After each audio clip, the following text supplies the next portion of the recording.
Salut, aujourd'hui on va tester les capacités du petit micro, le Zoom H2N. Donc c'est celui-là, avec lequel j'enregistre le son de mes vidéos, et y compris celles que je shoot en extérieur, hein, pas seulement les vidéos YouTube. Et on va voir petit à petit toutes les options de ce produit pour que vous puissiez vous faire un petit peu votre idée, voir un petit peu ses capacités. Donc on va commencer aujourd'hui par observer ce que fait le gain. Alors le gain, en gros, c'est la façon dont le micro va booster le signal que vous allez lui envoyer. Donc là, typiquement, moi, ma bouche se situe à 25-30 cm du micro et j'ai le gain à 3. J'ai trouvé que ça donnait un bon signal sans saturer le son non plus.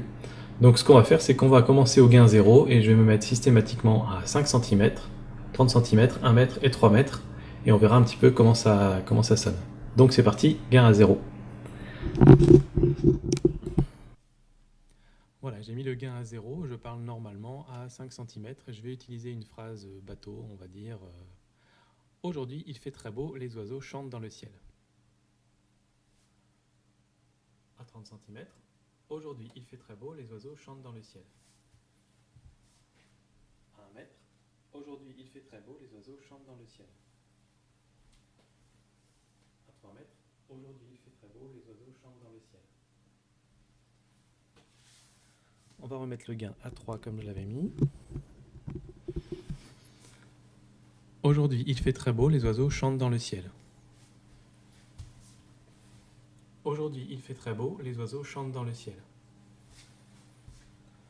Aujourd'hui il fait très beau, les oiseaux chantent dans le ciel. Aujourd'hui il fait très beau, les oiseaux chantent dans le ciel. On va mettre le gain à 5. Même à 6, hein, soyons fous. Hop. Aujourd'hui il fait très beau, les oiseaux chantent dans le ciel. Aujourd'hui il fait très beau, les oiseaux chantent dans le ciel. Aujourd'hui il fait très beau, les oiseaux chantent dans le ciel. Aujourd'hui il fait très beau, les oiseaux chantent dans le ciel. Et on va finir avec le gain à 10. Aujourd'hui il fait très beau, les oiseaux chantent dans le ciel. Aujourd'hui il fait très beau, les oiseaux chantent dans le ciel. Aujourd'hui il fait très beau, les oiseaux chantent dans le ciel. Aujourd'hui il fait très beau, les oiseaux chantent dans le ciel.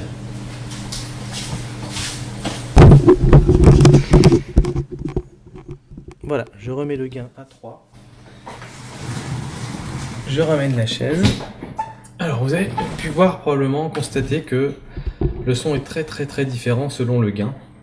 Alors il faut savoir que le gain, on peut l'augmenter sur le micro au moment de la capture, mais on peut aussi l'augmenter de manière logicielle, et c'est ce qu'on va faire maintenant. On va reprendre exactement ce son-là, et on va voir dans le logiciel ce qui se passe quand on augmente le gain de façon logicielle, et voir lequel des deux est le meilleur. A tout de suite. Alors on est maintenant dans le logiciel, j'ai ouvert dans Adobe Premiere Elements, et on va écouter un petit peu les différents sons que j'ai transformés déjà de manière logicielle. Alors, on va tout d'abord, en premier lieu, voir quelle est l'influence de la position de la personne qui parle par rapport au micro. Est-ce qu'on a intérêt à être plus près du micro ou plus loin du micro? Vous vous doutez bien que plus près c'est mieux. On va essayer de voir comment ça peut influencer la qualité sonore. Donc, vous vous souvenez, j'avais pris à 5 cm, 30 cm, 1 mètre et 3 mètres. Et donc ce que j'ai fait, c'est que j'ai pris le meilleur enregistrement à chacune de ces distances, et je vais vous les faire écouter maintenant. Aujourd'hui il fait très beau, les oiseaux chantent dans le ciel. Aujourd'hui il fait très beau, les oiseaux chantent dans le ciel. Aujourd'hui il fait très beau, les oiseaux chantent dans le ciel. Aujourd'hui il fait très beau, les oiseaux chantent dans le ciel. Donc il y a deux choses qu'on peut constater, c'est que déjà plus on est proche du micro, moins on a un effet de réverbération. C'est dû notamment par le fait qu'on soit en extérieur, évidemment, en intérieur, pardon. Donc quand je suis tout près du micro, on n'entend pas vraiment d'écho, parce qu'en fait le son de ma voix arrive directement dans le micro, et donc le volume de ma voix est beaucoup plus important que le volume de l'écho. Alors que quand je me mets loin, le volume de ma voix et le volume de l'écho est à peu près le même pour le micro en fait. Donc ça va ressortir beaucoup plus. Donc ça c'est une première chose. Quand vous êtes en extérieur, ça va être la même chose avec le bruit ambiant. Si vous êtes près du micro, votre signal à vous va être beaucoup plus important que le bruit ambiant. Si vous êtes loin, il va se fondre dans le bruit ambiant.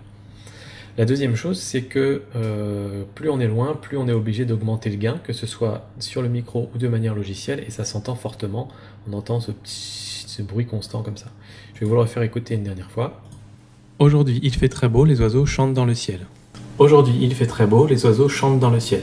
Aujourd'hui, il fait très beau, les oiseaux chantent dans le ciel. Aujourd'hui, il fait très beau, les oiseaux chantent dans le ciel. Voilà, je pense que vous avez constaté un petit peu. Globalement, le premier et le deuxième sont assez similaires, donc je pense que si vous êtes à 5 ou 30 cm, ça n'a pas beaucoup d'importance. Mais notez qu'on est dans un environnement calme ici. Si on était en extérieur, évidemment, ce serait mieux d'être plus près à 5 cm.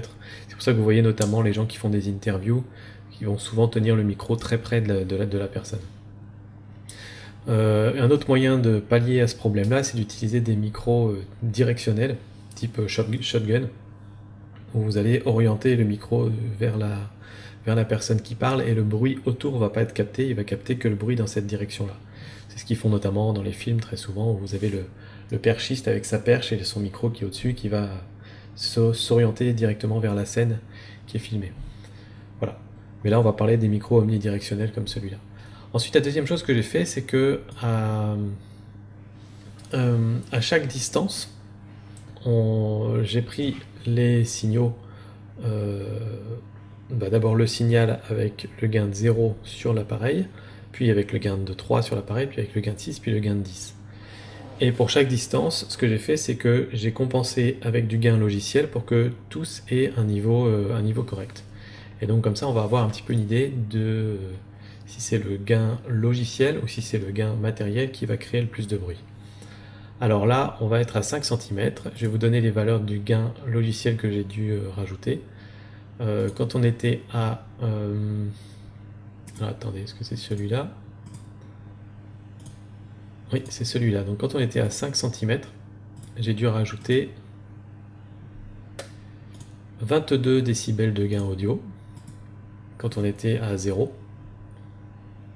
Quand on était à 3 décibels de gain sur le... Enfin 3 en tout cas, le niveau 3 sur le micro, j'ai dû rajouter 10 décibels de gain logiciel. Quand on était à 6, j'ai dû faire moins de décibels, ça veut dire qu'on était déjà saturé dans les sons, c'est une espèce de petit grésillement désagréable.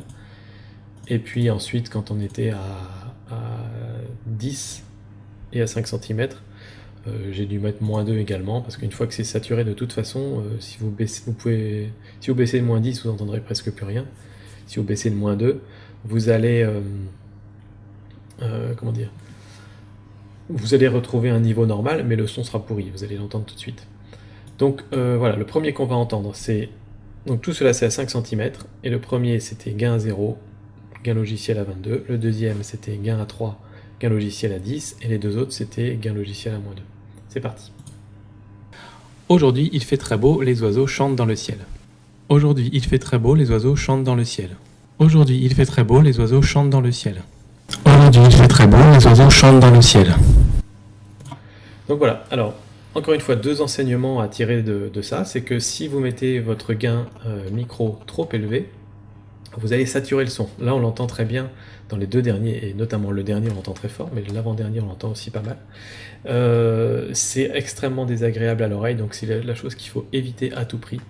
Donc vaut mieux être un petit peu trop faible dans le gain sur votre micro, quitte à augmenter le gain de manière logicielle ensuite. Il y a aussi des manières, des moyens de supprimer le bruit qui va être généré par le gain logiciel, donc on peut se débrouiller quand même. C'est pas parfait, mais c'est toujours mieux que d'avoir du son saturé qu'on ne pourra pas récupérer. Donc là, il n'y a que les deux premiers qui sont clairement audibles. Le premier, c'était avec le gain à 0, et donc j'ai dû rajouter 22 de gain logiciel, et on entend le bruit plus fort que dans le deuxième, alors que le deuxième avait un gain à 3, et on a rajouté 10 de gain logiciel. Donc ça veut dire que le gain logiciel, c'est pas forcément la panacée, c'est pas forcément meilleur que tout le reste, parce que, vous voyez, comme j'avais mis aucun gain dans le micro, j'ai dû fortement booster dans le gain logiciel, et ça a créé plus de bruit que l'autre où j'avais augmenté le gain à la prise de son directement. Donc on va vérifier avec les autres, mais je pense que la règle générale, c'est d'essayer d'être dans une zone de sûreté quand même, d'avoir le bon gain à la prise de son, pour pouvoir ensuite le booster un petit peu dans le logiciel, mais pas avoir besoin de le booster de 20 ou 30 décibels. Donc là, on va essayer la deuxième à 30 cm, donc c'est à peu près le format que j'utilise moi pour mes podcasts. Donc encore une fois, le premier avec le gain à 0, le deuxième avec le gain à 3, troisième avec le gain à 6, quatrième avec le gain à 10, tout ça mis à niveau. Aujourd'hui, il fait très beau, les oiseaux chantent dans le ciel. Aujourd'hui, il fait très beau, les oiseaux chantent dans le ciel. Aujourd'hui, il fait très beau, les oiseaux chantent dans le ciel. Aujourd'hui, il fait très beau, les oiseaux chantent dans le ciel. Donc encore une fois, on voit que le dernier avec le gain à 10, il est saturé, donc c'est pas audible, c'est pas agréable. Avec le gain à 1, enfin avec le gain à 0, pardon, j'ai dû rajouter 30 décibels, et là on entend fortement le bruit. Aujourd'hui, il fait très beau, les oiseaux chantent dans le ciel. Voilà, on entend fortement le bruit qui a été généré, donc c'est pas bon. Ensuite, les deux autres sont assez similaires. Alors on avait un gain audio à 20 décibels pour la prise de son à 3 avec un gain à 3, et l'autre un gain à 8 décibels pour une prise de son avec le gain à 6. Donc ils sont assez similaires, le deuxième, enfin celui qui est le mieux réglé, on va dire, avec le gain à 6 et le plus 8 décibels de gain logiciel, est quand même un petit peu meilleur. Mais ça vous montre qu'on a quand même de la marge, quoi. Donc dans ces cas-là, moi je préférerais, c'est ce que je fais d'ailleurs, me mettre à 3 ou 4, parce que là je suis en train de parler comme ça, mais si ça se trouve à un moment, je vais m'exciter, je vais me mettre à parler très fort, et à ce moment-là, j'ai pas envie que ça vienne saturer le son.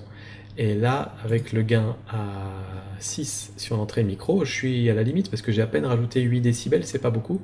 Donc si je fais un petit peu plus de bruit, à ce moment-là, ça va vite saturer. Donc vaut mieux prendre un peu de marge et se mettre un petit peu en dessous. Donc voilà, ma mesure à 6 me dit c'est bon, donc moi je vais mettre à 4, quelque chose comme ça, pour ma prise de son, et après je boosterai un petit peu de façon logicielle. Voilà, vous avez compris le principe, je vous fais pas écouter les autres, parce que de toute façon le son est moins bon, on était très loin, mais voilà, c'est l'idée générale. Donc la meilleure des façons de contrôler le son, et ça il n'y a pas de secret, tous les gens qui font de la vidéo font ça, c'est que sur ces petits enregistreurs, vous avez une prise micro évidemment, et vous avez une prise pour mettre des écouteurs. Donc ce qu'il faut faire, c'est que vous mettez vos écouteurs, vous les branchez, et vous écoutez le son. Et là, vous allez prendre votre molette de gain, et vous allez régler le gain jusqu'à ce que vous entendiez du son qui sature. Une fois que vous avez le son qui sature, vous diminuez de 3 crans, quelque chose comme ça. Après, vous diminuez moins si vous savez que le ton va être monotone. Vous pouvez diminuer un peu plus si vous savez qu'il y a des gens qui vont chuchoter et qui après vont se mettre à crier. Mais voilà, ça vous donne un petit peu une idée de la gamme qu'il vous faut. N'hésitez pas à faire des tests avant de faire votre prise de vue. Mais en tous les cas, il faut toujours contrôler son audio. Alors les mecs qui sont vraiment doués et qui ne font que ça, ils vont constamment avoir les écouteurs dans les oreilles et régler le gain audio en continu pendant la prise de vue.